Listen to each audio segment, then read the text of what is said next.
It's fantasy time.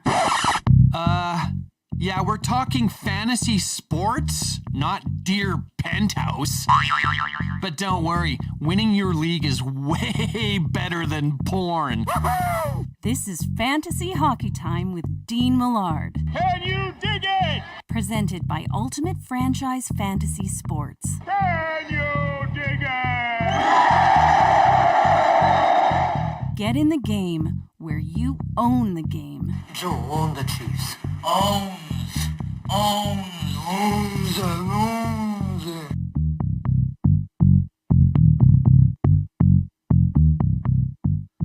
Hello there, and welcome to another edition of Fantasy Hockey Time, presented by Ultimate Franchise Fantasy Sports. We are broadcasting on the Ultimate Fantasy Sports Network, and I'm here to help you win your league.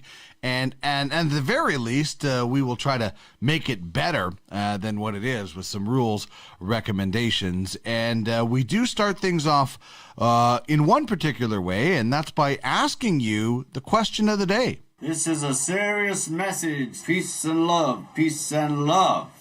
Who has been the biggest disappointment in your fantasy hockey season so far? Would love to hear from you, and I did throw this out on Twitter and got some really interesting and some not surprising. Taylor Hall, without a doubt, would have dropped him, but I'm waiting to see if he's traded. That's very smart, actually. You can get something out of him down the stretch when he's traded. I'm sure he's going to be traded, and at least you salvage something. This is an interesting one, and I'm kind of siding with this one a little bit. It says, got to be Jakob Markstrom. To be fair, he did start out relatively solid, but ever since coming back from injury, his best outings have been average, while his worst have been absolutely dreadful. I know Calgary as a team are a bit psychotic to begin with, but he sure isn't helping. That's from Dan Smith. Jeffrey Aide says Taylor Hall. KSK says Patrick Laine, and it's not even close. And then Ontario Momes says Eichel, and it's not even close. Second is Carey Price. Trevor Duell pointing out Braden Point, and a gif of Taylor Hall. Matthew Tkachuk getting a vote as well from at Mark Holmes 1326. So varied responses to that one. You can chime in on Twitter at Duck Millard. That's where you can find the question, and you can have your say about who has been the biggest disappointment this year on your fantasy hockey team. Big thanks to our title sponsor, Ultimate Franchise Fantasy Sports. It is the most realistic and high-stakes fantasy platform. The Ultimate Fantasy Hockey League, which is the NHL version under the fantasy sports platform, mimics just about everything about the NHL. It has a scouting program, a prize pool over $50,000. An expansion franchise was recently auctioned off for $10,000 US because it's not just a fantasy hockey team full of fantasy hockey players. UFFS is on the Zilliqa blockchain. So they aren't just fantasy players you're drafting. They are NFTs, digital assets. And this is growing. Right now there is the UFHL, the UFAHL, covering off the American Hockey League. The Ultimate Fantasy Golf Association was recently announced, and just on Sunday, basketball is on the way, baby. The Ultimate Fantasy Basketball Association just announced Sunday, so get in the game where you own the game. Follow them at UFF Sports and check out UFS Network on Twitter for more information. So much cool stuff is going on.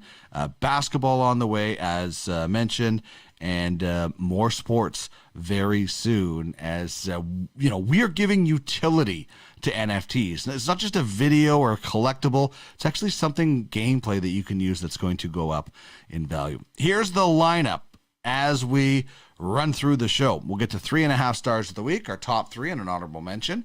5 lineup decisions, the MASH 4077 unit, who's out, who's on the way back from the lineup. A bold prediction about a goaltender. Fantasy Island will see me voting someone off and somebody on Fantasy Island. My beef will be about quitters, and we'll tell you some rules of fantasy engagement so that we can hopefully make your league better. So, how is it that you get in touch with me? You talking to me? You talking to me? You talking to me? Well, who the hell else are you talking? You talking to me? Well, I'm the only one here. Yes, I am the only one in the marsh right now here just outside of Edmonton. So if you want to get in touch with me, hit me up on Twitter at Duck Millard. You can also email me, fantasyhockeytimepod@gmail.com. Give a follow to at UFS Network, and you can email UFSN at UFFsports.com, and check out the website fantasyhockeytime.com, and you can check out past episodes and a whole lot more. All right, let's drop the puck and get going. Game on!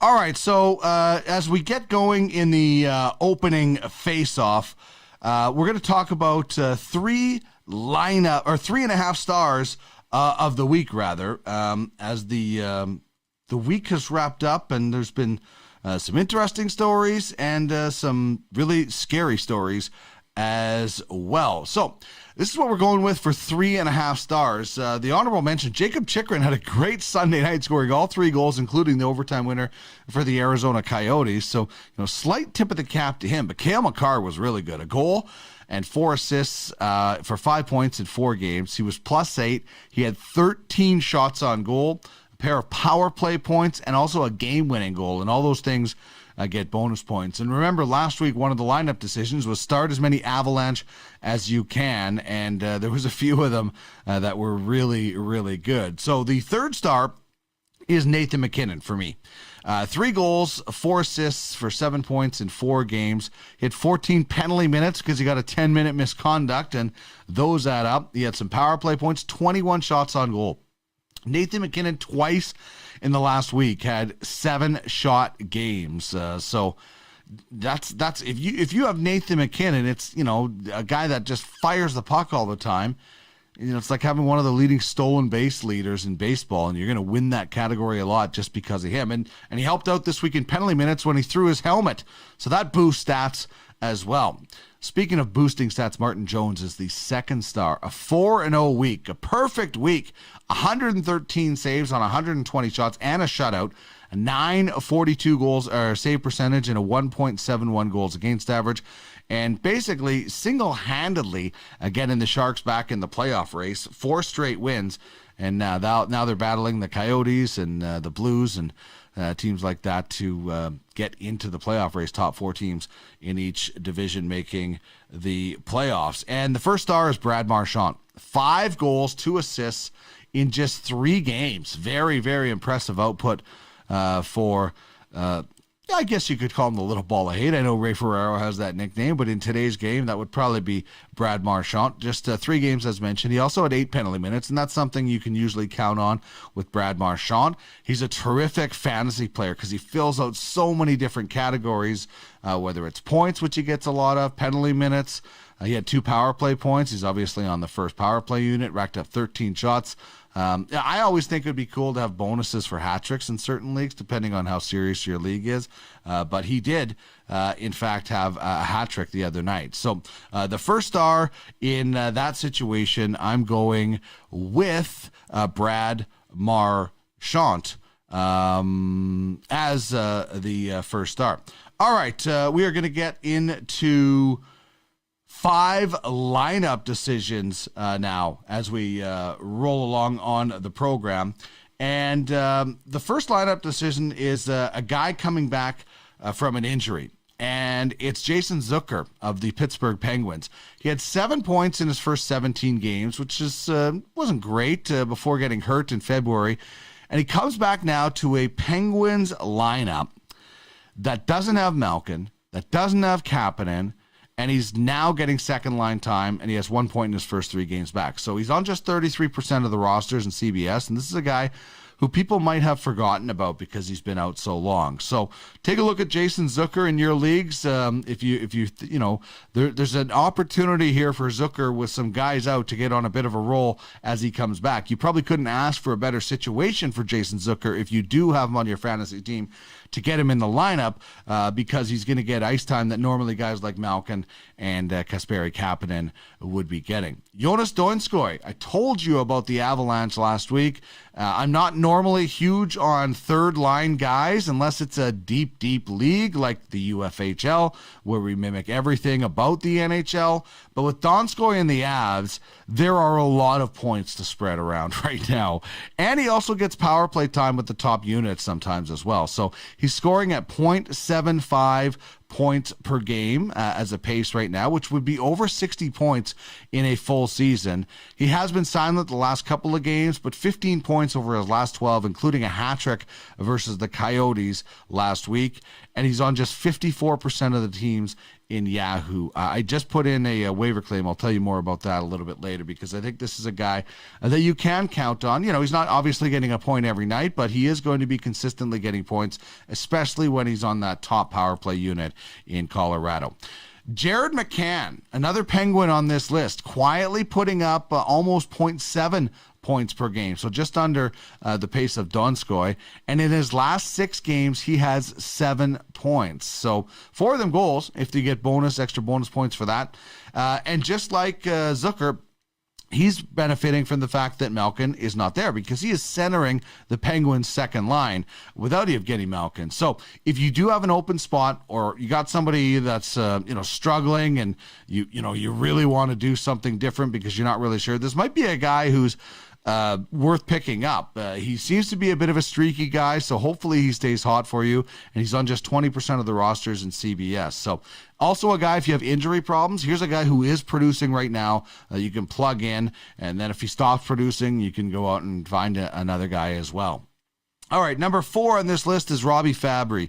He is getting some hype for being on the top line in Detroit, but I'm not terribly excited. And since he's getting ink, he's gone 3 straight games without a point. So like the Sabres, I'd probably avoid a lot of the Red Wings right now. But if you have room and you're in a dynasty league or some sort of league where you're signing contracts, I don't think Robbie Fabry is going to be a keeper for you, depending on how many you have. But if you're in a dynasty league where you can sign contracts or you can have large keeper lists, Robbie Fabry is a guy that you could be stashing on your roster right now, depending on if you're in a rebuild. I don't know how much he's going to be worth down the stretch as far as teams that are trying to make the playoffs. But if you are a team that is not going to make the playoffs, and this guy's available, he could be a guy to watch. He's only 25 years old. The Red Wings will get better soon, very soon, I think, with Steve Yzerman running the show. So kind of more of a long-term lineup decision with this one. I would be, in most of my leagues, I'm contending in the playoffs. So, but if I wasn't, I would be looking at stashing this guy on a roster and trying to pick him up, and you could probably get him cheap from some team depending on what their situation is. And Adam Boqvist, already looking good on the blue line. The first-round pick from 2018 is playing alongside Duncan Keith in Chicago on the top pairing. They're still managing his minutes in Chicago. I think the most he's played is just over 22, but he's still getting a healthy amount of minutes for a young, basically a rookie player. And he might be getting tired at this point because his point totals have tallied off, but he's still averaging half a point per game. And while he might not be a huge help this year, who knows, maybe he gets hot and picks up some points. He does provide some depth down the stretch. In CBS, he's on 44% of the rosters. And on one of the leagues I'm in where he is owned, he's in the minor league system. But this is a guy, like I talked about Robbie Fabry before. With Robbie Fabry, I'm not sure he's going to help a whole lot this year. He might get a little bit streaky. Boqvist could help a little bit this year. The Hawks are a team that can generate a lot of points. He could be an injury replacement, but he is certainly a guy that is available. Another guy like Fabry that is probably worth stashing on your lineup at some point. So there we go. 5 lineup decisions. Zucker is back from injury. Jonas Donskoi providing offense from the third line in the power play. Jared McCann quietly filling in for Evgeny Malkin. Fabry and Boqvist as guys to stash on your roster for the future. 'Tis but a scratch. A scratch? Your arm's off. No, it isn't. Well, what's that then? I've heard worse. You've got no arms left. Yes, I have. Look, just a flesh wound. What are you going to do, bleed on me? I'm invincible! All right, as we get into the MASH 4077 unit, talking about players who are on the shelf and players who are on their way back. And, before we go any further with this, just a scary and awful situation going on right now with the Vancouver Canucks. Double-digit players impacted by this, and family members now, and some of them fairly serious. You first hear about this and you think, oh, they're going to cancel the games, and how's that going to impact the rest of the teams as they try to make their playoff positions? And then you realize how serious it is, and you're like, wow, this is no longer a hockey situation. This is a life-threatening situation. So, hopefully everybody is able to make through this, and they can nip this in the bud, certainly, so more people don't get impacted. Whether the Canucks come back and play hockey this year is irrelevant. It's now more of a human concern, and making sure that this doesn't happen. And I don't know. We're gonna see full ballparks in Texas, and I'm a little bit worried about what's gonna happen. So certainly, I'm obviously everybody is concerned for what's happening with the Vancouver Canucks, and all the best to them. Tuukka Rask has been out for a while now, and this is getting really concerning. It's an upper body injury.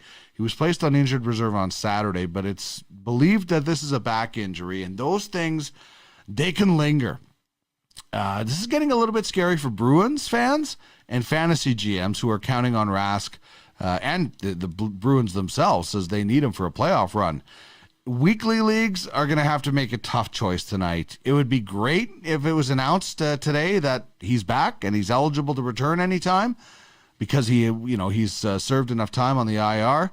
Daily leagues, you obviously have a lot more flexibility. I unfortunately have him in a weekly league, so hopefully I'll hear good news and he'll be able to start tonight. Ryan Getzlaf has an upper body injury, left Friday's game with the Coyotes, and didn't skate on Saturday, didn't play on Sunday. The Ducks face the Sharks on Tuesday for their next action, so be aware of that. Ricard Raquel, also an upper body injury, missed Sunday night, hasn't played since last Sunday, March 28th, versus the Blues. Brandon Carlo, another guy who's had some tough luck, missed most of last month after the high hit from Tom Wilson, of which Wilson was suspended for.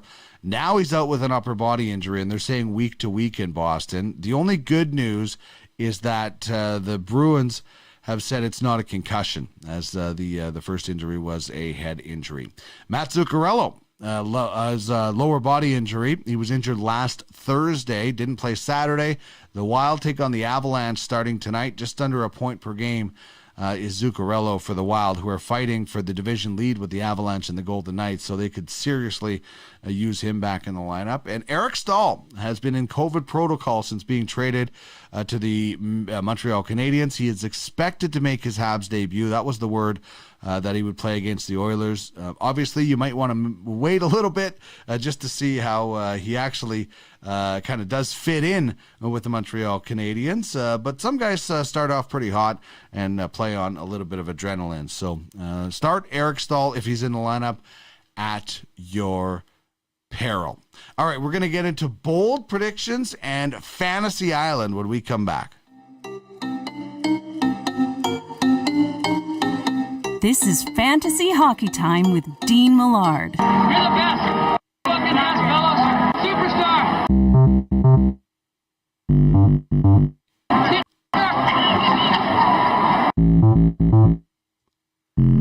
Fantasy Hockey Time is part of the Ultimate Fantasy Sports Network, your one-stop fantasy sports shop. We're building something all fantasy fans will love, and we are looking for quality programming to join us. Reach out if you are interested in being part of the rotation, whether you have a daily, weekly, or even monthly show. If it's about fantasy sports, we would love to chat.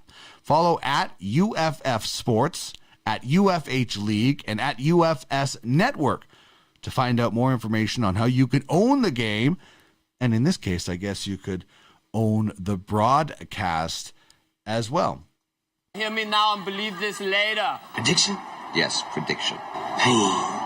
It's a bold strategy, Cotton. Let's see if it pays off for him. We want to pump you up. All right, here is my bold prediction. Feel free to make your own. Tweet at me at Duck Millard and let me know what your bold prediction is for this week in fantasy hockey. I'm going with the Flower, Marc-Andre Fleury. Marc-Andre Fleury is going to have a 3-0 week. He's going to have a 45 save game, and he's going to have a shutout. Not saying that the 45 save game is going to be a shutout, but he will blank somebody in there. Vegas has lost 3 in a row now, and I'm thinking that the Flower, I think the Flower is going to be able to get the Vegas Golden Knights out of this little bit of a slump that they are obviously in as they try to win that division. So that's my bold prediction. Would love to hear from you. The Vegas Golden Knights play the Blues and the Coyotes this week. What is your bold prediction when it comes to the National Hockey League? Welcome to Fantasy Island.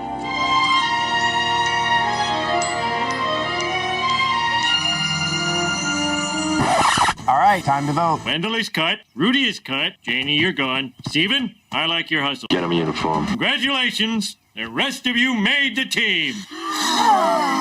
Except you, and you. All right. Homer cutting everybody. One of the funnier episodes. Here's what I have going on with Fantasy Island this week. I mentioned Jonas Donskoi earlier. I've actually went out and made a claim on him in my Yahoo League because that Avalanche power play is just too appealing. And I want to be able to pick up some of those bonus points. So I voted Jonas Donskoi onto Fantasy Island. And to make room, I voted Damon Severson off of Fantasy Island. I'm going with the guy with the Avalanche as they producing more points. And I have enough depth. And in that league, there's always defensemen lying around if I need to plug one in. But I think the Avalanche are a team that I'd be just rolling as many guys as I can. Brandon Saad, Donskoi. Obviously, the big three and some of the defensemen are no-brainers, as we talked about Cale Makar earlier. But that's what I'm going with on Fantasy Island. Donskoi on, Severson off right now. This is Fantasy Hockey Time with Dean Millard. When you pull on that jersey, you represent yourself and your teammates. And a name on the front is a hell of a lot more important than the one on the back.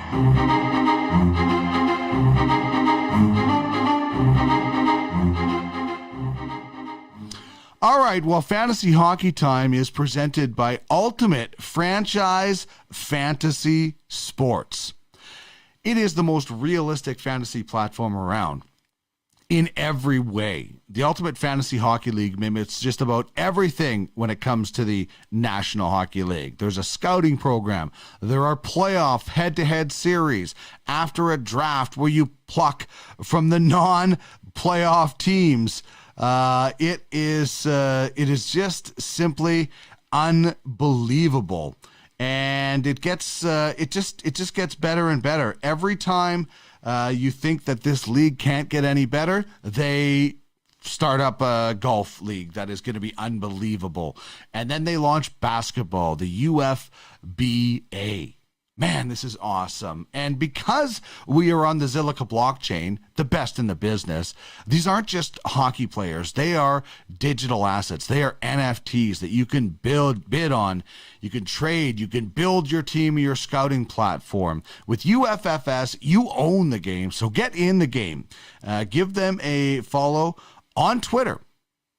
Follow them at UFF Sports, at UFH League, and at UFS Network to find out more information on how you can own the game.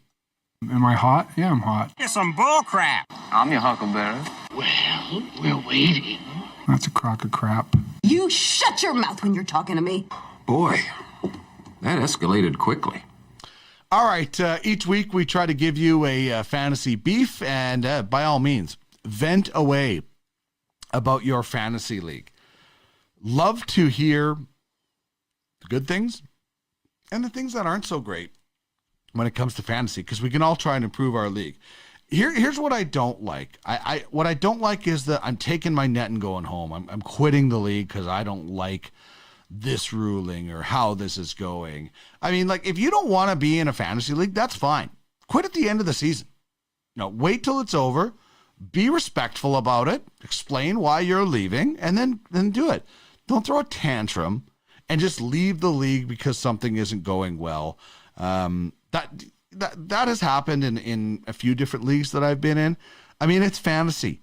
You know, there are really high stakes fantasy leagues like the Ultimate Franchise Fantasy Sports. In the UFHL, our prize pool is over $50,000. Like, that's high stakes. An expansion franchise just sold for $10,000 US because these are NFTs. That's high stakes. If you're playing in a $100 fantasy league, you're going to get that mad? You're going to create that much stress? Come on, man. That's just not cool. Child, please. So anyway, people got to be a little bit more, conscious of their surroundings and what league they're in before they start, in my opinion, kind of throwing like a tantrum like a 5-year-old. And by all means, I'm not saying that you shouldn't, make things aware or make your voice heard, but when you and this is, I'm referring to a specific situation in a different league. It's just gross.